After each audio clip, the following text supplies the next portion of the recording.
शान्ताकारं भुजङ्गशयनं पद्मनाभं सुरेशं विश्वाधारं गगनसदृश्यं मेघवर्णं सुगम्यं लक्ष्मीकान्तं कमलनयनं योगिविद्यानगम्यं वन्दे विष्णुभवभयहरणं सर्वलोकैकनाथं वंदे विष्णु भवभयहरणं सर्वलोकैकनाथं। नमस्कार दोस्तों, स्वागत है आप सभी का हमारे यूट्यूब चैनल पावरफुल हिंदू धर्म में। आज हम आप सभी को श्री कार्तिक महात्म्य में कथा अध्याय 3 का रसपान कराएंगे। आइए रसपान कीजिए कथा अध्याय 3 का। बोलो लक्ष्मी नारायण भगवान की जय। सत्यभामा ने कहा, हे प्रभु, आप तो सभी काल में व्यापक हैं और सभी काल आपके आगे एक समान हैं। फिर यह कार्तिक मास की सभी मासों में श्रेष्ठ क्यों हैं? आप सभी तिथियों में एकादशी और सभी मासों में कार्तिक मास को ही अपना प्रिय क्यों कहते हैं? इसका कारण बताइए। भगवान श्री कृष्ण ने कहा, हे भामिनी, तुमने बहुत अच्छा प्रश्न किया है।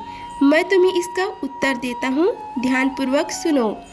इसी प्रकार एक बार महाराज बेन के पुत्र राजा पृथु ने प्रश्न के उत्तर में देवर्षि नारद से प्रश्न किया था और जिसका उत्तर देते हुए नारद जी ने उन्हें कार्तिक मास की महिमा का बताते हुए कहा, हे राजन, एक समय शंख नामक एक राक्षस बहुत बलवान एवं अत्याचारी हो गया था। उसके अत्याचारों से तीनों लोकों में त्राही त्राही मच गई।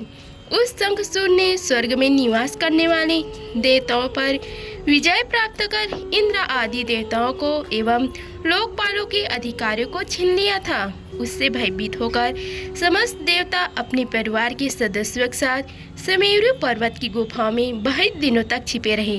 तत्पश्चात वे निश्चित होकर सुमेरु पर्वत की गुफाओं में ही रहने लगे।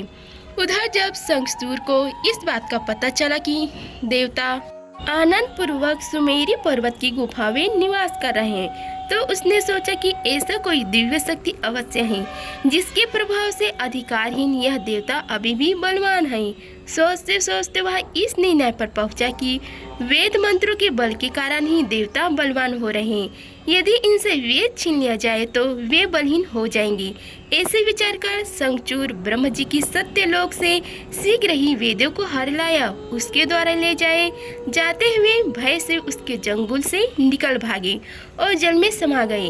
शंखचूर ने वेद मंत्रों तथा बीज मंत्रों को ढूंढते हुए सागर में प्रवेश किया, परंतु न तो उसको वेद मंत्र मिले और न ही बीज मंत्र। जब शंखसूर सागर से निराश होकर वापस लौटा तो उस समय ब्रह्मा जी पूजा की सामग्री लेकर सभी देवताओं के साथ भगवान विष्णु की शरण में पहुँचे और भगवान को गहरी निद्रा से जगाने के लिए गाने बजाने लगे और धूप गंध आदि से बारंबार उसका पूजन करने लगे। धूप दीप नैवेद्य आदि अर्पित किए जाने पर भगवान की निद्रा टूटी और वह देवताओं सहित ब्रह्म जी को अपना पूजन करते हुए देखकर बहुत प्रसन्न हुए तथा कहने लगे, मैं आप लोगों की इस कीर्तन एवं मंगल चरण से बहुत प्रसन्न हूँ।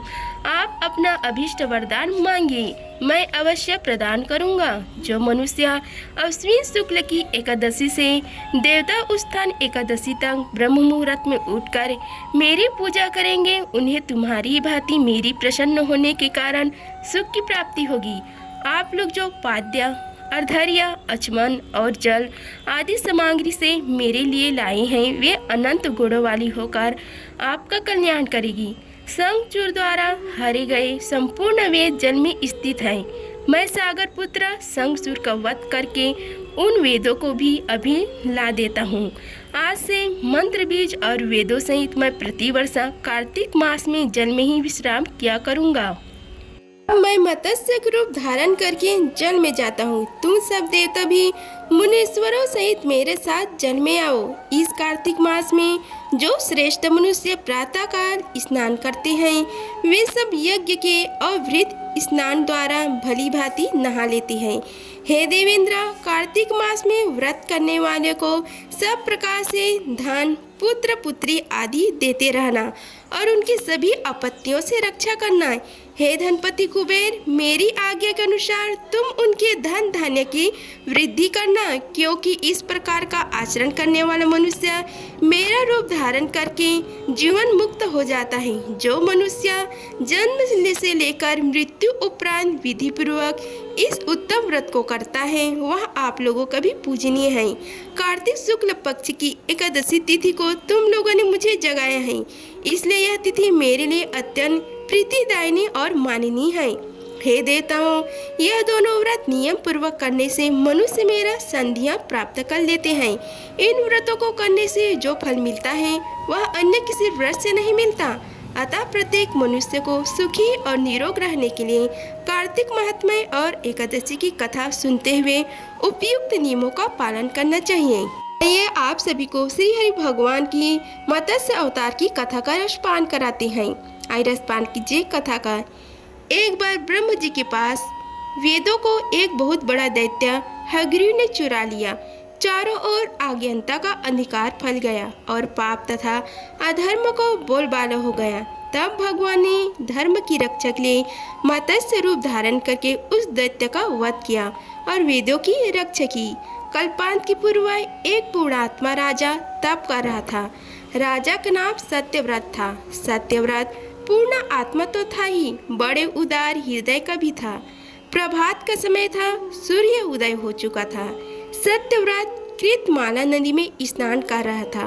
उसने स्नान करने के पश्चात जब तर्पण के लिए अंजलि में जल लिया तो अंजलि में जल के साथ एक छोटी सी मछली भी आ गई। जैसे सत्यव्रत ने मछली को नदी के जल में छोड़ना चाहा, मछली बोली, हे राजन, जल के बड़े बड़े जीव छोटे छोटे जीवों को मारकर खा जाते हैं। अवश्य कोई बड़ा जीव मुझे भी मारकर खा जाएगा। कृपा करके मेरे प्राणों की रक्षा कीजिए। सत्यव्रत के हृदय में दया उत्पन्न हुई। उसने मछली को जल से भरे हुए अपने कमंडल में डाल लिया। एक रात में मछली का शरीर इतना बढ़ गया कि कमंडल उसके रहने के लिए छोटा पड़ने लगा। इसी तरह राजा जिस भी पात्र में उस मछली को रखते वही छोटा हो जाता और मछली का आकार बढ़ता जाता। जब सत्यव्रत ने मछली को निकालकर एक सरोवर में डाल दिया, किंतु सरोवर भी मछली के लिए छोटा पड़ गया। इसके बाद सत्यव्रत ने मछली को नदी में और फिर उसके बाद समुद्र में डाल दिया। आश्चर्य, समुद्र में भी मछली का शरीर इतना अधिक बढ़ गया कि मछली के रहने के लिए वह छोटा पड़ गया। अतः मछली पुनः सत्यव्रत से बोली, हे राजन, यह समुद्र भी मेरे रहने के लिए उपयुक्त नहीं है। मेरे रहने की व्यवस्था कहीं और कीजिए। सत्यव्रत विस्मित हो उठा। उसने आज तक ऐसी मछली कभी नहीं देखी थी। वह विस्मय भरे स्वर में बोला, मेरी बुद्धि को विस्मय के सागर में डुबो देने वाले आप कौन हैं? आपका शरीर जिस गति से प्रतिदिन बढ़ता है उसे सृष्टि में रखते हुए भी बिना किसी संदेह के कहा जा सकता है कि आप अवश्य परमात्मा हैं। यदि यह बात सत्य है तो कृपा करके बताइए कि आपने मत्स्य रूप क्यों धारण किया है। सचमुच वह भगवान श्री हरि ही थे। मत्स्य रूपधारी श्री हरि ने उत्तर दिया, हे राजन, एक दैत्य ने वेदों को चुरा लिया है। जगत में चारों ओर अज्ञान और अधर्म का अंधकार फैला हुआ है। मैंने हयग्रीव को मारने के लिए मत्स्य रूप धारण किया है। आज से 7वें दिन सारी पृथ्वी पानी में डूब जाएगी। जल के अतिरिक्त कहीं कुछ भी दृष्टिगोचर नहीं होगा। आपके पास एक नाव पहुंचेगी। आप सभी अनाजों और औषधियों के बीजों को लेकर सप्त ऋषियों के साथ नाव पर बढ़ जाइएगा।